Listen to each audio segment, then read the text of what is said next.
Yenagide Global Media FM. أعوذ بالله من الشيطان الرجيم لا حول ولا قوة إلا بالله العظيم بسم الله الرحمن الرحيم والصلاة والسلام على رسول الله man le Serigne Khadimou Rassoul Thiam, nouveau leader du parti AS Alliance sénégalaise pour une république émergente et citoyenne. xam naa loolu ku ko dégg di nga laaj AS mooy lan. dama dégg waxu sama sëriñ Sëriñ Saliou Mbacké ini Saliou moom nga xamante ni mooy Sëñ Touba bi nga xamante ni des na fukki fan ak juróom ba sëriñ bi war a làqati wuy ji boroomam mu ni Sëñ Touba daka jiital ñu nangul ko muy dem di ñu gestu rek di dem di ñu gestu rek bu demee ba gisatuñu mu taxaw nekk ñu bu taxawee nekk ñu bu ñu ñëwul mu dëpp ñëw jël si ñu bu dëppee ñëw jël si ñu fekk ñu dem mu jiital ñu moom duñu bàyyi mukk duñu bàyyi mukk duñu bàyyi mukk ndax lii di lislaam lii di ak taalibe lii di mbokk moom Sëriñ Saliou Mbacké nee na amul lenn lu mu ci yàq ndax du fekk lu yàlla yaatal mu koy xatal baat yooyu bi ma ko déggee mu dugguma lool mu nekk baat boo xamante ni alliance la mi ngi wax ak waa Sénégal doon république bu war a jëm ci kanam war a dox ci citoyenneté ñu moom suñ bopp loolu ci la génne ASREC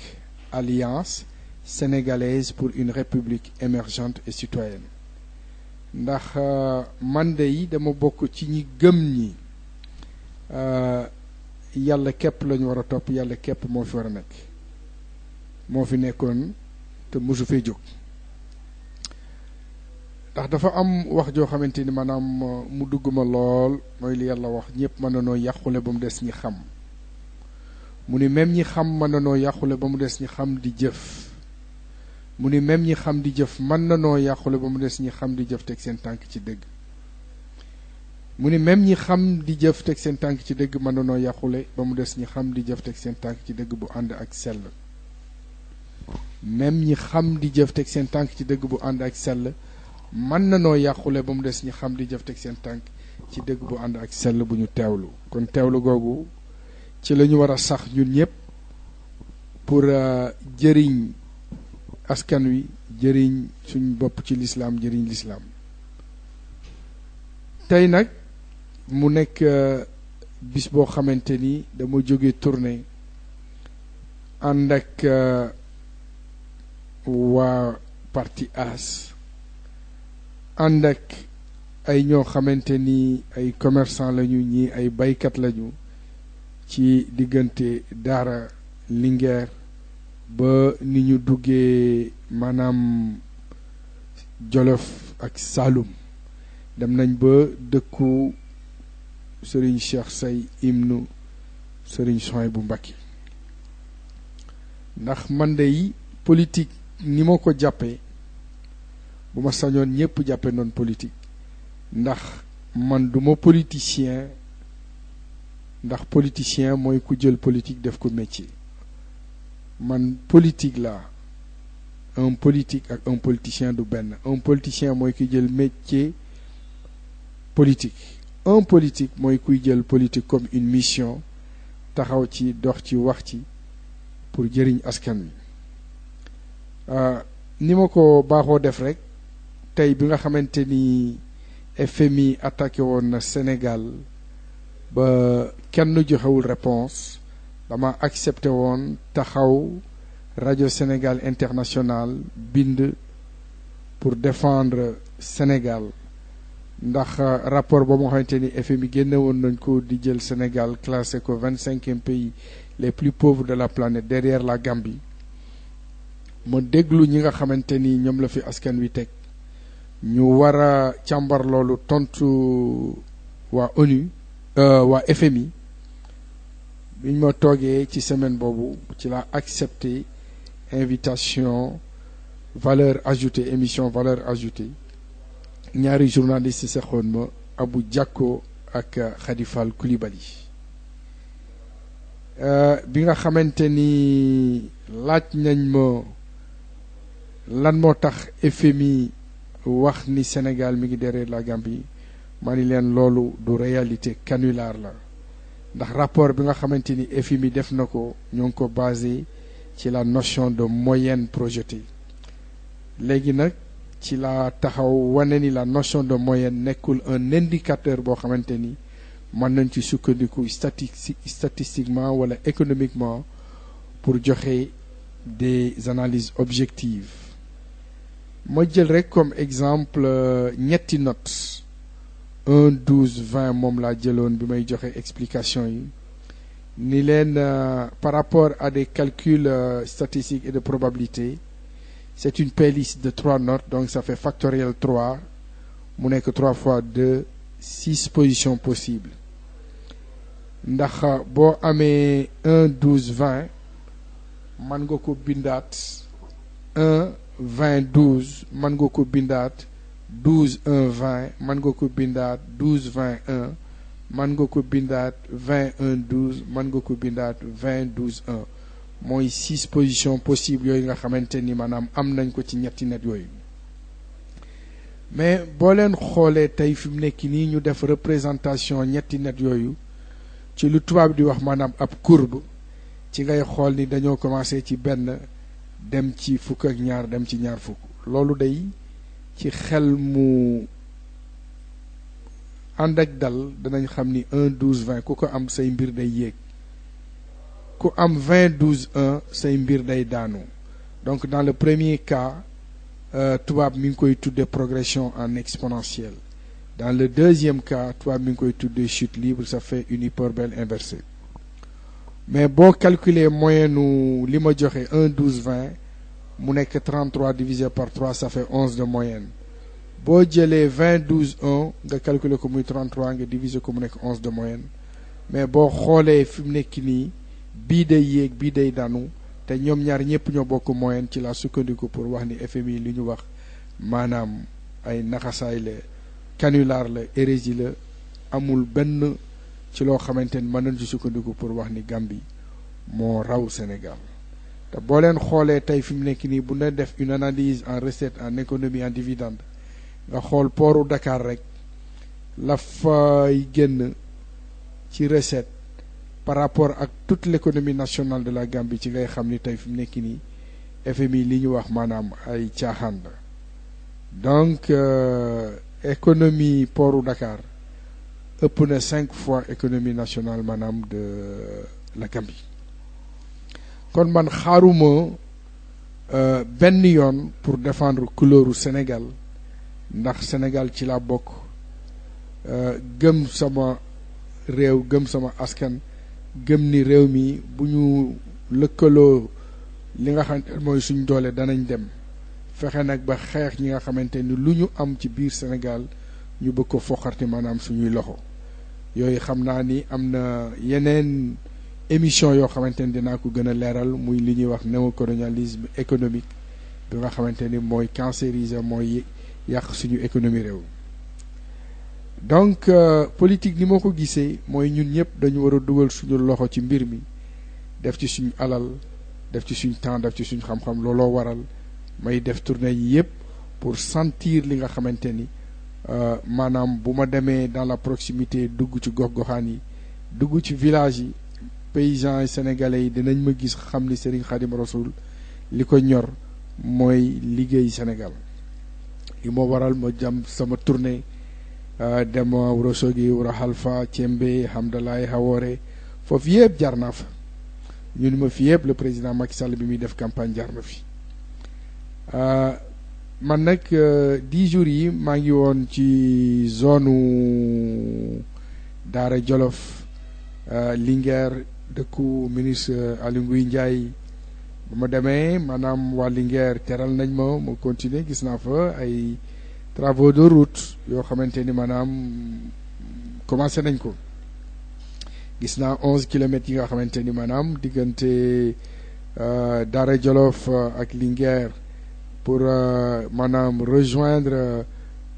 connexion bi nga xamante ni moo am pour dem Ourossogui par Barkedji foofu yëpp jaar naa fa ba ni ma eggee Barkedji fanaan fa ñu wan ma kër gi nga xamante ni le président Macky Sall bi muy def campagne fa lañ ko dalaloon. jóge fa dem Samali li ma indi woon mooy forage bi nga xamante ni déggoon naa ni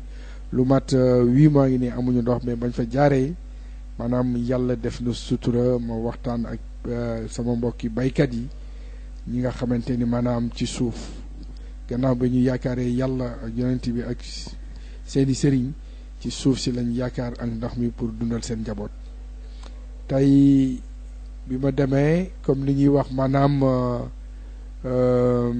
une politique maanaam participative politique participative nag moom mënoo koo def te dégluwoon nit ñi ndax nit ki mënoo koo dimbali te xamoo maanaam li nga xamante ni mooy problème am bi ma demee déglu naa leen fanaan fa naan seen ndox tëdd bi nga xamante ni maanaam ñoom loola la ñu am pour offrir ma ko ma bokk ko ak ñoom wan leen ni li ma ñor mooy ak taalibe li ma ñor mooy askan wi mais bi ma leen dégloo gis naa ni tey fi mu nekk nii am na lu dox seen diggante ak état bi mooy opérateur économique yi nga xamante ni maanaam ñoo dox seen diggante ak état bi sonnal leen ba semence bi nga xamante ni maanaam daan nañ ko jot mu nekk maanaam semence bu jéggi dayoo tey fi mu nekk nii nee nañ ma ci dëkk bi nga xamante ni dëkk yonte ni maanaam jaar nañ fa exemple bi ma mën a donné am na ci dëkk wante ni 25 tonnes la doon jot léegi actuellement 7 tonnes kese moom la ñu am te 7 tonnes yi nañ ko jëlee nañ ko amee maanaam doy na kéemaan daal xam naa ni tey le président Macky Sall bu dellu woon ci zone yooyu nga xamante ni defoon na fa campagne dana gis ni maanaam am na ñoo xamante ni am na ñu jaaxle li nga xamante ni ñoom moom lañ càmbar ñu jëlee ko fa ci waxtaan xamante ni jaar naa fa ak ñoom ñu ni ma dafa mel ni le président Macky Sall amul ñoo xamante ni bu liggéey bi wàccee ba ci terrain bi dana am suivi am contrôle ba remonter information yi jox ko les bonnes informations bi nga xamante ni ci waxtaan yooyu la fa dégagé wu mooy tey actuellement waroon na am 2 mois avant l'hivernage ay commission yoo xamante ni day jàkkaarloo ak baykat yi zone par zone gox par gox ñu xool ñoo xamante ni ñooy nekk ay personnes ressources vertes ñu waxtaan ci seen biir xool li nga xamante ni maanaam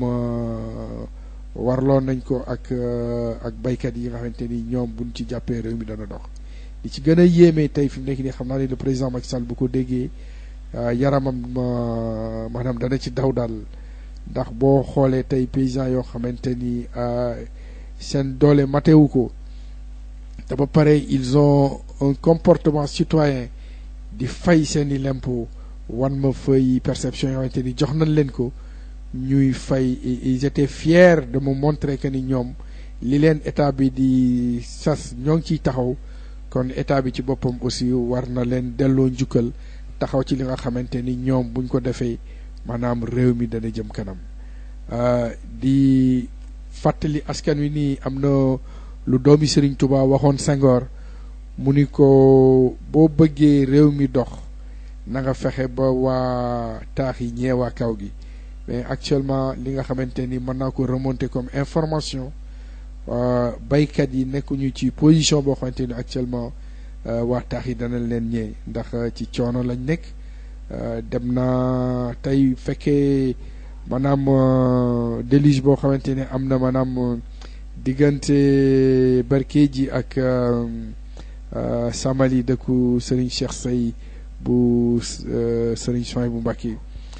même 4x4 yoo xamante ni yore woon nañ ko pour dugg ci zone yooyu dugg nañ fa ak ay difficultés léegi nag imaginer leen baykat yoo xamante ni ay sareetu fas wala ay sareetu mbaam moom lañ yore et puis en plus werante moom gis bokku ci ndax tey bu fekkoon ni le président Macky Sall dem na fa dina xam ni même ñoom ci zone yooyu nga xamante ni maanaam ñoom fa la ñu dëkk di fa taxawal maanaam askan wi di fa bay zone yooyu tey pour nga am une couverture mais téléphonique maanaam c'est pratiquement zéro nga gis leen maanaam ci seen village yooyu am na benn anecdote buñ ma fa nettali ku bëggoon maanaam wasin maanaam amuñu moyen pour joindre maanaam Barkédji amuñu woon moyen pour joindre maanaam Linguère et cetera ba nga xamante ni def nañu trajet bi ak xale bu jigéen boobu nga xamante ni dafa waroon am doom bi ñëwee ba Barkédji ñu enchaîné dem Linguère ñu ni leen li ñu soxla woon fii pour mën a traiter loolu amu fi nañu dem maanaam ba Daara Jolof mu nekk ay difficultés yoo xamante ni vraiment xam naa ni ñi nga xamante ni ñoo yore kii boobu war nañ ci taxaw quoi bi ma demee nag gis naa fa loo xamante ni Servir le Sénégal moo ko fa def muy madame la première dame ci dëkku Serigne Cheikh Seye gis naa fa lam fa def war nañ ma fa benn poste de santé boo xamante ni pratiquement pare na depuis 8 mois ak li fa la première dame def mais malheureusement amul personnel amul li nga xamante ni moom moo war a doxal maanaam mbir moomu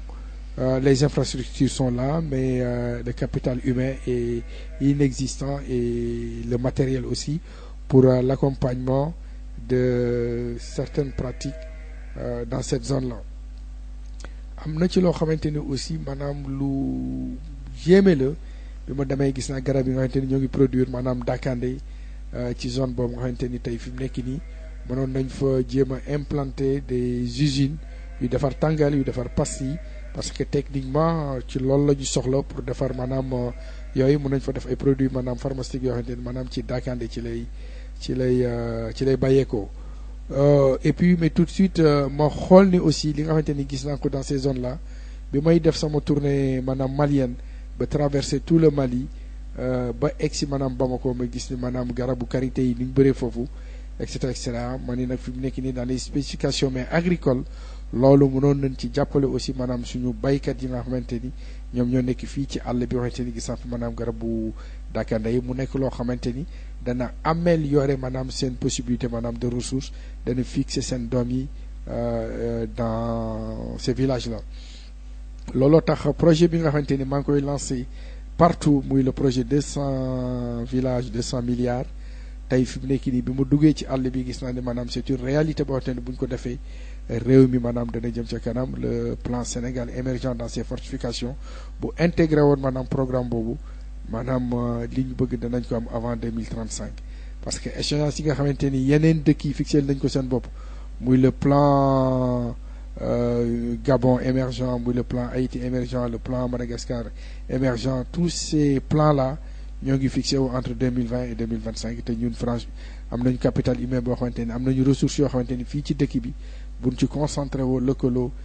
boole synergie yi am ci Sénégal yëpp pour en faire une seule énergie de développement kon réew mi mën nañ ko yóbbu fi ñu ko bëgg a yóbbu li ma gëm daal mooy le développement moom nekkul pilule boo xamante ni dañuy wax le président Macky Sall mu dem jëndali ñu ko indil ñu ko c'est du tous ensemble le Sénégal en mouvement jàpp ci nag ba nga xamante ni ñi nga xamante ni moo nekk mooy sénégalais yi nekk à la base muy baykat yi muy ni nappkat yi maanaam di sàmmkat yi vraiment foofu mën nañu permettre suñu économie ñu multiplier taux de croissance bi ba ay des chiffres vraiment extraordinaires mais bien que ni man taux de croissance maanaam gëwuma ko parce que c'est une réalité mais occidentale je suis plutôt pour comme li may xamante ni wax naa ko man maa ko inventé créé ko le vital national brut et le bonheur national brut intégré maanaam le vital nécessaire brut par citoyen et le bonheur nécessaire pour le Sénégal donc nous devons mais raisonner en vital national brut et bonheur national brut loolu moom nekk na problématique boo xamante ni posé naa ko fii ci réew mi j'espère que y aura débat parce que salaire yi nga xamante ne am na fii ci réew mi loolu moom laa bëgg combattre pour ñu dem def ay salaire moyen mais pas le SMIC le salaire minimum ndax tey boo leen xoolee tey fi mu nekk nii maanaam Sénégal objectivement da ngay xool ni maanaam le Sénégal produit des travailleurs pauvres te loolu ñun ñëpp dañ ci war a jóg pour loolu dañ fi mu nekkul nag loo xamante ni maanaam le président Macky Sall mu ko créé ak équipe am dafa nekk loo xamante ni mi ngi pérenniser wu dans le système économique sénégalais et dans le système économique de la sous-région mais africaine et à partir de là il faut ñu jóg ci taxaw de telle sorte que le salaire moyen bi nga xamante ni maa ngi koy wax di ko expliquer dana participer ci accélérateur de croissance yi nga xamante ni maanaam loolu moom mooy doxal maanaam am réew ndax nit ñi mënuñu liggéey ba pare te du ñu gis seen bopp maanaam ci liggéey bi nga xamante ni maanaam ñoo ngi koy def c'est normal que ni tey boo xoolee un vigile bu nekk bu dëkk PA yi di liggéey Castor war a fayeeku 60 000 francs parce que zone yëpp dem naa fa waxtaan ak nit ñi ba gis li nga xamante ni maanaam moom mooy seen difficulté xam ni kooku tey boo calculer maanaam transport am dans le mois mu nekk 30 000 francs 30 000 francs bu fekkee ni maanaam amul ay waajur yoo xamante ni mun nañ ko bàyyil benn néeg pour mu mën ci nekk ak soxnaam ainsi de suite tout ça mais c'est difficile te tey fi mu nekk nii calcul yi nga xamante ni maanaam maa ngi koy proposer Sénégal di ko proposer le président bi Macky Sall buñ ci taxawee askan wi danañ dem te réew mi danañ ko yóbbu maanaam fi ñu ko bëgg a yóbbu loolu nag tey fi mu nekk nii ku ma ci déglu xool ñi nga xamante ni maanaam mooy bas salaire yi nga xamante ni maanaam ñooñu génnuñ ci dans la première tranche boo jëlee maanaam 50 000 maanaam travailleurs yi nga xamante ni ñoo nekk maanaam au bas de l'échelle nga augmenter maanaam les revenus jusqu'à 160 000 francs di nga permettre à 50 000 personnes yu am projet maanaam jënd kër di nga permettre à 50 000 personnes ñu am projet maanaam teg seen i doom dans des structures d'enseignement maanaam de qualité di nga am 50 000 personnes yoo xamante ni dinañ am envie quand les parcellisations mais citoyennes mais agricoles bu ñu ko distribuer jël suuf si jox ko ñi nga xamante ni bëgg nañ dem ci suuf si je pense que ni tey fi mu nekk nii loolu buñ ci jàppee danañ dem pour ne pas citer des hommes politiques ci yoonu Sindia ñoo xamante ni maanaam tey fi mu nekk nii mais c'est vraiment mais honteux nga gis ñu jël ay hectares c'est des hectares muré ko joxuñu ko askan wi nga xamante ni maanaam ñoo ngi am difficulté am ay bëgg am maanaam ay terres agricoles yoo xamante ni mën nañ ci liggéey te loolu lépp maanaam fii ndox mi soriwu fa mais defuñ fa dara loolu moom mu nekk loo xamante ni actuellement ñun parti AS bu ñu ju yàlla dimbalee ba réew mi maanaam tegu suñu loxo loolu maanaam day jeex ndax mënuñu ma accepter en tant que doomu réew mi di ñuy tëj ay gox yoo xamante ni buñ ko joxee ñeneen ñi danañ liggéey suuf si Sénégal jëm kanam dund bi wàññeeku donc politique fi mu nekk nii waruñu koo jàppee comme loo xamante ni maanaam métier la dañ ko war a jàppee comme mission taxaw ci pour yóbbu Sénégal maanaam ci kanam lii nag mooy li nga xamante ni ci tournée yi nga xamante ni def naa ko jiwu yi nga xamante ni moom la ñu maanaam projeté pour hivernage bi pour taw bi jiwu yi maanaam wóorul dajul c'est vraiment mais écœurant nga gis maanaam paysans yi détresse bi nga xamante ni maanaam ñoo ngi koy dund actuellement fii ci réew mi te je suis presque sûr que ni le président Macky Sall ak projection yi nga xamante ni maanaam def na ko ak li nga xamante ni génne na ko pour jàppale maanaam baykat yi loolu egsiwul en totalité maanaam ci fi mu war a egsi tey ñun ñëpp dañu war a taxaw dénoncer loolu jàppale ki nga xamante ni tey actuellement je pense fondamentalement que ni bëgg na réew mi jëm ci kanam ñu jàppale ko dénoncer comme ni ñuy dénoncer yenn yi pour maanaam parce que nous assistons à un génocide et l'indignation doit nous préoccuper mais nous tous tey fi mu nekk ni mais paysans mais sénégalais yi sonn nañu tey boo leen xoolee bi nga xamante ni dem naa dans la zone de Berkédji bay ñibbisi ma rencontré maanaam des jeunes yoo xamante ni ñoo ngi passé seeni euro de second tour pour le sésame maanaam du collège DFM bi nga xamante ni fekk naa leen ci àll bi sama yaram dafa daw des jeunes filles yoo xamante ni entre 16 16 ans nekk foofu maanaam di xaar oto yu leen yóbbu bu ma leen laajee ñu ni ma pare nañu depuis plus de 1 heure mais 2 heures et cetera et stop moom la ñuy def te bu fekkee ni maanaam am nañu kenn xamante ni mi ngi leen di ramasser ay 400 francs la leen di laaj maanaam par trajet parce que nit ñi nga xamante ni doon na leen mën a am durant l'année scolaire maanaam mu leen am donc il paye ou elle paye maanaam le prix cher 400 francs fois 2 ça fait 800 francs te loolu boo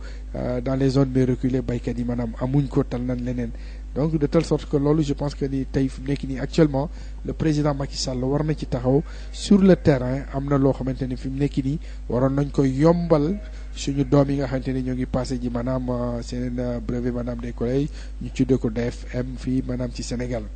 et puis loolu aussi am na ci loo xamante ni war nañ ci dellusiwaat quoi ndax stress bi nga xamante ni suñu doom yi ñoo koy am pour ce sésame là qui n'est rien d'autre qu'un sésame pour juger pour maanaam des compétences transversales loolu waroon nañu xoolaat aussi de telle sorte que au niveau de la formation mais continue mais durant mais toute l'année ñu am une partie presque à peu près 70% et le reste on va le compléter avec ce sésame et cetera donc loolu aussi am na lu bëri loo xamante ni war nañu mën a wàññi stress suñu doom yi ndax tey fi mu nekk nii li ñu bëgg am mooy une formation qualifiante, une formation qui va permettre d'inverser notre courbe de chômage. Et loolu nag il faut mais nécessairement que ñu liggéey sur l'adéquation entre la formation académique et l'employabilité sur le terrain lii daal mooy li nga xamante ni tey constaté naa